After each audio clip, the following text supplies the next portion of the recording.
자, 이 시간에는 우리 마태복음 8장 1절부터 4절까지 말씀, 오늘 함께 나눌 말씀, 우리 함께 읽도록 하겠습니다. 마태복음 8장 1절부터 4절까지 말씀, 우리 한 목소리로 1절부터 4절까지 읽도록 하겠습니다. 예수께서 산에서 내려오시니 수많은 무리가 따르니라. 한 나병환자가 나와 절하며 이르되, 주여 원하시면 저를 깨끗하게 하실 수 있나이다 하거늘, 예수께서 손을 내밀어 그에게 대시며 이르시되, 내가 원하노니 깨끗함을 받으라 하시니 즉시 그의 나병이 깨끗하여 진지라. 예수께서 이르시되, 삼가 아무에게도 이르지 말고 다만 가서 제사장에게 내 몸을 보이고 모세가 명한 예물을 드려 그들에게 입증하라 하시니라. 아멘. 며칠 전에 현대 모터 스튜디오에 갔다가 플라스틱을 주제로 한 전시회를 보았습니다. 과거 혁신의 상징이었던 플라스틱이 요즘에 와서는 어떻습니까? 바로 환경 파괴의 중심에 서 있습니다. 우리가 종종 인터넷에 올라오는 사진을 보면 해변에 밀려와서 널브러져 있는 플라스틱 쓰레기나 또 산처럼 쌓여져 있는 플라스틱 쓰레기 더미를 우리는 심심찮게 목격하게 됩니다. 그리고 그뿐만이 아니죠. 우리가 눈에 보이지 않는 미세 플라스틱이 바로 생태계와 또 우리 인간들의 건강에 큰 해악을 끼치고 있다는 사실은 이제는 누구나 다 알게 될 것입니다. 그런데 사실 이러한 오염은 플라스틱뿐만이 아니라 공기나 물도 마찬가지입니다. 우리가 도시 공기만 해도 어떻습니까? 요즘은 창문을 열어놓기가 참 무섭습니다. 왜냐하면 잠시만 창문을 열어놓아도 매연과 뒤섞인 시커먼 먼지들이 잔뜩 집 안으로 들어오기 때문입니다. 그리고 또한 물도 마찬가지입니다. 제가 어렸을 적 부모님을 따라서 산에 올라가면 약수터에 많은 사람들이 장사진을 이루었습니다. 왜냐하면 수돗물은 믿지 못하지만 그래도 약수물은 믿을 수 있다라고 사람들이 생각했기 때문입니다. 그런데 요즘 산에 가보면 어떻습니까? 바로 약수물을 뜨러오는 사람들을 좀처럼 찾아보기가 어렵습니다. 왜냐하면 이제는 약수물도 믿지 못할 정도로 물이 심각하게 오염되어져 있기 때문입니다. 자, 그런데 이렇게 아무리 공기가 오염됐다, 물이 오염됐다 해도 이 세상에서 가장 오염되고 더러워진 것이 있는데 그것이 무엇입니까? 그것은 바로 우리 인간들입니다. 바로 아담과 하와의 범죄 이후에 인간은 죄로 얼룩지고 오염되기 시작했는데 이것은 시대가 흐르면 흐를수록 더욱더 심각해지고 있습니다. 바로 하나님께서 처음 인간을 만드셨을 때만 해도 인간들은 어떻습니까? 바로 성경이 말씀하고 있는 대로 하나님께서 보시기에 심히 좋은 상태, 즉 죄의 오염이 없던 상태였습니다. 하지만 그 이후에 사람들은 점차 변질되고 오염되어져 갔는데 지금은 악하고 더러워진 생각과 또 이기적이고 음란한 행동들, 그리고 거짓과 자기 사랑이 난무하는 문화, 즉 인간공해라는 말이 실감이 날 그러한 정도가 되어버리고 말았습니다. 아마 어쩌면 여기 앉아있는 우리들도 마찬가지일 것입니다. 혹시 이 중에 나는 아직도 오염되지 않았어요, 나는 정말 깨끗해요 라고 자신 있게 이야기할 사람이 몇 명이나 있겠습니까? 저 또한 마찬가지입니다. 지금 이렇게 목사로서 폼 잡고 있지만 내가 왜 이렇게 오염되었나, 내가 왜 이렇게 더러워졌지 하고 느낄 때가 참 많습니다. 그렇기 때문에 우리는 아침에 일어나서 그 어떤 다른 기도보다도 하나님, 오늘 저를 주님의 보혈로 덮어주시옵소서, 저를 깨끗하게 하여 주시옵소서라는 기도를 우리는 드릴 필요가 있는 것입니다. 자, 그런데 오늘 본문을 보면 이처럼 예수님께 자기를 깨끗하게 해달라는 제목을 가지고 기도하는 한 사람이 등장합니다. 그런데 여기서 깨끗하게 해달라는 말은 조금 전에 말한 것과는 다른 뜻을 가지고 있습니다. 왜냐하면 지금 이 사람이 자기를 깨끗하게 해달라고 하는 것은 바로 자기의 더럽혀진 몸에 관한 것이었습니다. 즉, 이 사람은 나병 환자로서 바로 나병 때문에 일그러지고 상한 자신의 몸을 깨끗하게 고쳐달라고 예수님께 부르짖고 있는 것입니다. 우리가 나병이 무엇인지는 다 알죠. 이것은 옛날에는 문둥병이라고 부르기도 했고, 또 요즘은 한센이 발견했다고 해서 한센씨 병이라고 하는데, 바로 나병의 침입으로 생기는 만성 정염병을 의미합니다. 또한 이 병은 긴 잠복 후에 표면에 드러나게 되는데, 눈썹과 모발이 빠지기도 하고, 또 손발의 경우는 관절이 녹아서 손가락과 발가락이 떨어져 나가기도 하고, 또 그래서 몸에서 심한 악취가 풍기기도 합니다. 바로 이처럼 나병이란 정말 끔찍하고 무서운 병으로서 그 당시 나병 환자들은 대략 세 가지 마음의 큰 고통을 안고 살아가고 있었습니다.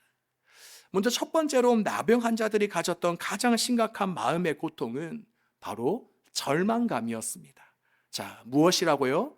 절망감입니다.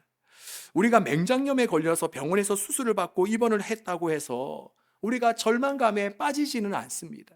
왜냐하면 지금은 조금 힘들고 불편하지만 며칠만 있으면 퇴원을 해서 전과 같이 건강하게 지낼 수 있을 거라는 기대감이 있기 때문입니다.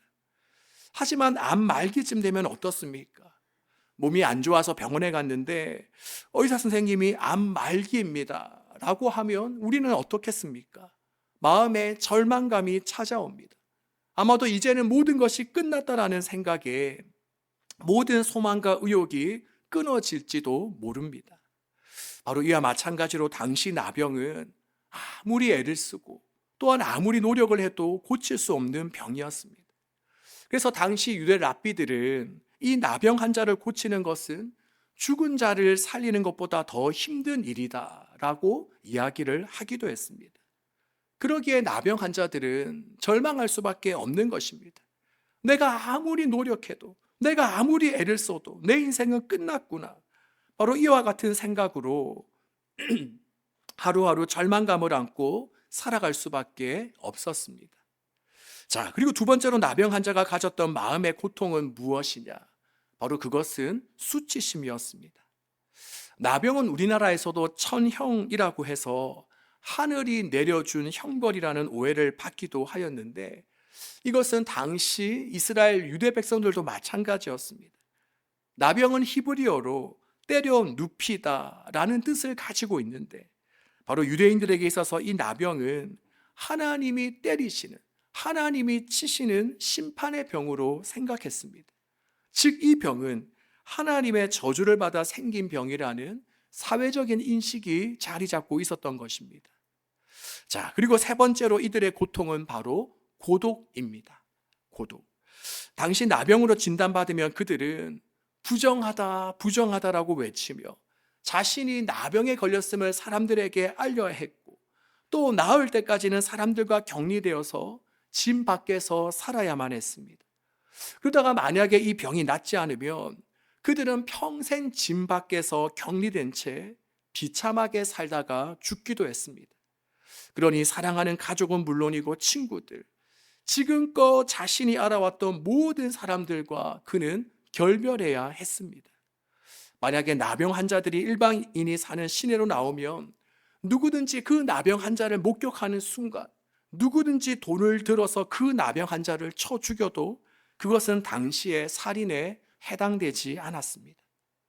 그러니 이 나병 환자들의 마음은 어떠하였겠습니까? 너무나도 외롭고 고독합니다. 아마 왕따 중에도 이런 왕따는 없을 것이며, 어쩌면 이 고독함이 병 자체보다도 더 심각하게 이들을 괴롭혔을지도 모르겠습니다.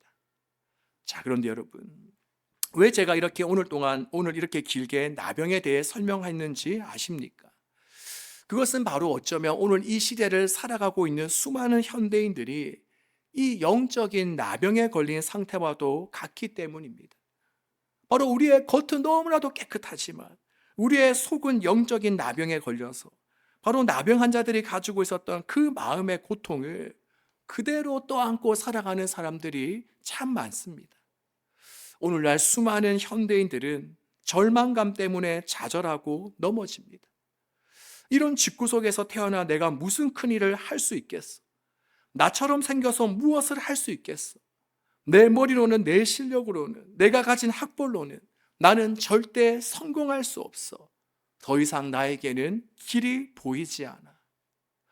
그리고 또한 많은 사람들은 동시에 수치심을 가지고 살아가기도 합니다. 바로 학벌과 실력, 그리고 연봉으로 평가되는 이 현실 속에서 비교를 당하면서 거기에서 수치심을 느끼는 사람들이 참 많습니다. 넌 왜 그것밖에 못하니? 그렇게 해서 취업은 할 수 있겠어? 당신 이거 월급이라고 받아온 거야. 바로 이러한 소리로 인하여서 우리는 남에게 말하지 못할 그런 수치심을 당하고 있습니다. 그리고 마지막으로 그들이 느끼는 고통은 바로 외로움입니다. 지난 한 주 인터넷 뉴스 기사를 보니까 세계보건기구에서 발표한 보고서에 의하면 세계인의 15.8%, 그러니 세계인의 약 6분의 1이 외로움을 느끼면서 살아간다고 합니다. 근데 우리 한국의 경우는 더 심합니다. 우리 한국의 경우는 약 5분의 1이 외로움을 느끼며 살아간다고 합니다. 그러니 우리가 이러한 조사에 보면 지금 여기 대략 한 120, 130명이 모였다 하면 지금 이 중에 25명은 늘 외롭다는 생각을 가지고 살아가고 있는 것입니다. 이처럼 어떻습니까? 우리가 스마트폰을 가지고 있고 우리가 언제 어디서든 통화할 수 있고 카톡할 수 있고 또 여러 가지 소셜 네트워크를 하고 있지만 즉 우리가 함께 대화하고 얼굴을 볼 수 있는 여러 가지 수단들은 많아지고 다양해졌지만 결코 외로움이라든지 고독함은 줄어든 것이 아니라는 것입니다. 바로 군중 속의 고독이란 말과 같이 우리는 여러 가지 매체와 북적이는 사람들 속에서 오히려 더 크고 깊은 외로움과 또 사람에 대한 그리움을 안고 날마다 살아가고 있는 것입니다. 그러니 나병 환자가 가지고 있었던 그 마음의 힘든 고통을 어쩌면 지금 저와 여러분, 우리 현대인들 역시 다 안고 살아가고 있는 것입니다. 그러기에 우리는 오늘 이 말씀에 귀를 기울일 필요가 있습니다. 과연 이러한 삼중고, 사중고의 고통을 안고 있었던 그 나병 환자가 과연 어떻게 행동했고 또 그 결과 어떤 일을 경험하게 되었는지를 통해서 우리 역시 보고 배울 필요가 있는 것입니다. 자, 오늘 본문 속 나병 환자가 취했던 행동은 두 가지로 말할 수 있습니다. 자, 첫 번째는 뭐냐? 바로 첫 번째로 나병 환자는 예수님께 나아왔습니다. 바로 2절 말씀에 보면 한 나병 환자가 나와 절하며 이르되 라고 되어져 있죠. 이처럼 그는 온갖 부끄러움과 상처를 가진 채로 주님 앞에 나왔습니다. 자칫 잘못하면 사람들에게 돌에 맞아 죽을 수 있음에도 불구하고 그는 간절한 마음으로 예수님 앞에 나왔던 것입니다. 우리 사랑하는 여러분, 예수님 앞에 나오는 것, 그 간절함을 가지고 나오는 것, 여기에 우리 모든 문제의 실마리가 여기에 있습니다. 우리가 몸에 어떤 문제가 생겼을 때 또 그 병을 고칠 수 있는 그 병에 있어서 최고의 권위자가 있다는 사실을 아는 것만으로는 우리가 그 병을 해결할 수 없습니다. 우리가 나에게 있는 병을 고치기 위해서는 무엇을 먼저 해야 됩니까? 바로 내 병을 해결할 수 있는 그 권위자, 그 의사에게로 나아가야 됩니다. 그러기에 여러분, 혹시 지금 여러분에게도 어떠한 아픔이 있다면, 풀리지 않는 답답한 문제가 있다면, 또 나병 환자가 가진 것과 같은 수치심과 절망과 그리고 외로움이 있다라면 우리는 그 문제를 가지고 날마다 주님 앞에 나아가야 하는 것입니다. 바로 모든 문제의 해결자 되시고 또 우리를 향해 사랑과 긍휼의 마음을 가지신 예수님 앞으로 날마다 우리는 나아가야 하는 것입니다. 자, 그리고 두 번째로 우리의 절망감과 수치심과 고독의 문제를 입을 열어서 우리는 주님께 고백해야 됩니다. 간구해야 되는 것이죠. 자, 우리가 의사 선생님을 찾아가 만났다면 그 다음에 하는 것이 무엇입니까? 바로 왜 왔는지, 내가 어디가 아파서 왔는지 우리는 의사 선생님에게 이야기를 하죠. 바로 이와 마찬가지로 우리 역시 주님 앞에 나아갈 뿐만이 아니라 우리는 입을 열어 주님 앞에 고백해야 됩니다. 우리가 이것을 기도라고 하기도 하죠. 바로 지금 내가 가진 여러 가지 문제들, 또 누구와도 나눌 수 없었던 자신만의 고민들, 바로 자신만의 아픔을 우리는 구체적으로 입을 열어 주님 앞에 고백해야 하는 것입니다. 자, 본문에서 주님께 간구하는 나병 환자의 모습을 보십시오. 2절에 보면 이렇게 그는 고백합니다. 주여, 원하시면 저를 깨끗하게 하실 수 있나이다. 바로 이 나병 환자의 간구 속에는 기도하는 사람의 두 가지 전제가 포함되어져 있습니다. 자, 먼저 첫 번째로 나병 환자가 확신했던 것은 무엇입니까? 그가 확신했던 것은 무엇이죠? 바로 자기를 고칠 수 있는 능력이 누구에게 있다? 주님에게 있다. 바로 깨끗하게 하실 수 있나이다 라는 말은 주님은 나를 깨끗하게 하실 수 있는 분이십니다 라는 그의 믿음의 고백입니다. 그리고 두 번째 전제는 이번에는 문득 이 나병 환자가 확신하지 못했던 것인데 바로 주님이 내 병을 고쳐주시기를 원하는지 원하시지 않는지를 확실히 몰랐다라는 것입니다. 바로 우리는 원하시면 이라는 말 속에서 그것을 알 수 있습니다. 그래서 우리는 여기에서 나병 환자를 통해 기도하는 사람의 자세를 배우게 됩니다. 첫 번째는 뭐냐? 바로 첫 번째는 주님은 내 병과 아픔, 나의 여러 가지 문제를 해결하실 수 있는 분이시다라는 확신을 갖는 것입니다. 우리 사랑하는 여러분, 지금 여러분은 이러한 확신을 가지고 있습니까? 아무도 없군요. 네. 그리고 두 번째, 내가 기도했음에도 불구하고 우리가 고침을 받거나 문제를 해결받지 못했다고 하더라도 이 문제는 바로 주님의 능력이 부족해서가 아니라 아직 주님이 그 일을 원하지 않거나 아직 주님의 때가 아니기 때문이라는 확신을 갖는 것입니다. 우리가 예를 들어서 어린 자녀가 칼을 달라고 하는데 그것을 주는 부모는 아무도 없죠. 오히려 줬다가는 아이가 다칠 수 있기 때문에 주지 않는 것입니다. 대신에 아이가 충분히 자라면 그때는 필요하면 건네주게 될 것입니다. 그러기에 우리가 기도하기 전에 가장 먼저 해야 될 것은 바로 이 기도가 하나님의 뜻에 맞는 것인지 아닌 것인지를 우리는 생각해야 되고, 또 비록 그 기도가 응답되지 않으면 아직 주님의 때가 되지 않았구나, 내 때와 주님의 때는 다르구나 하고 우리는 생각해야 하는 것입니다.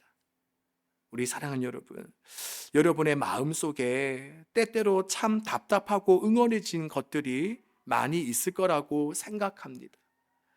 또한 이 오염되고 혼탁한 세상에 살면서 외롭고 절망적이고 수치스럽고 또 무능력함 때문에 괴로운 사람들도 어쩌면 있을 거라고 생각합니다. 만약 오늘 이 시간 그런 사람이 있다라면 우리가 주님 앞에 나올 수 있기를 바랍니다.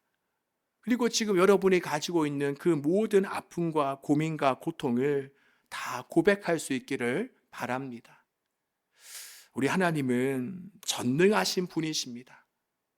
우리 하나님은 우리 모든 문제를 다 해결해 주시는 분이십니다. 여러분 믿으십니까? 네. 또한 주님은 병든 우리의 문제를 고치기를 원하십니다. 누구보다도 여러분이 영적으로나 육적, 정신적으로 회복하기 원하시는 분이 바로 우리 하나님이십니다. 오늘 본문을 비롯해서 마태복음을 읽다 보면 예수님께서 사람들의 병을 고쳐주시는 장면이 참 많이 나옵니다. 그런데 이때 예수님은 사람들을 가리지 않았습니다. 돈 많은 사람이라고 고쳐주고 그렇지 않은 사람이라고 고쳐주지 않으신 것이 아닙니다. 또 믿음이 있다고 고쳐주고 믿음이 없다고 고쳐주지 않으신 것이 아닙니다. 예수님은 바로 그 사람이 누구든지 주님 앞에 나아오면, 혹은 주님 앞에 나올 수 없는 사람이다 하더라도 다른 이들의 부탁을 통해서도 그 사람을 고쳐주셨습니다. 그렇다면 이것이 우리에게 말씀하고 있는 바는 무엇이냐? 바로 주님은 저와 여러분을 고쳐주시고 회복시켜 주시기를 원하신다는 것입니다. 왜 그렇습니까? 바로 하나님께서 만드시고 사랑하는 하나님의 자녀이기 때문에, 비록 우리가 부족하고 못난 것이 있다 할지라도 주님은 우리를 고쳐주시고 회복시켜 주시기를 원하시는 것입니다. 우리가 오늘 본문도 보면 주여 원하시면 저를 깨끗하게 해 주시옵소서라는 이 나병 환자들의 말에 우리 예수님께서는 이렇게 말씀하십니다. 내가 원하노니 깨끗함을 받으라. 내가 원하노니 깨끗함을 받으라. 바로 그 누구보다도 하나님께서는 저와 여러분이 깨끗하게 고침을 받고 회복되기를 원하시는 것입니다. 그러기에 혹시 이 자리에 있는 여러분 가운데 내가 그동안 너무 오염되었다고 생각되거나 또 반복되고 습관적인 죄로 하나님 앞에서 내가 오염되었구나라고 생각하는 사람이 있습니까? 또한 나는 너무 무능력하다라는 생각에 날마다 좌절을 경험하고 있는 사람이 있습니까? 또 남들과의 비교로 인해 수치심을 가지고 있는 사람, 또 이 세상에 나를 이해해 주는 사람이 아무도 없다고 생각하며 극심한 외로움을 느끼고 있는 사람이 있습니까? 그렇다면 이 시간 우리가 주님 앞에 고백하며 간구할 수 있기를 바랍니다. 주님, 하나님이 생사화복을 주관하고 다스리시는 분임을 고백합니다. 주님께는 그 어떤 질병과 연약함, 고통이라 하더라도 능히 그것을 고치시고 다스리시는 분이심을 고백합니다. 주님, 제 안에 절망이 있습니다. 제 안에 수치심이 있습니다. 제 안에 말할 수 없는 외로움과 고독과 아픔이 있습니다. 또 제 육신에 연약함이 있습니다. 이 시간 저를 만져주시옵소서, 고쳐주시옵소서, 회복시켜 주시옵소서, 이렇게 고백하는 저와 여러분 되시기를 주님의 이름으로 축복합니다.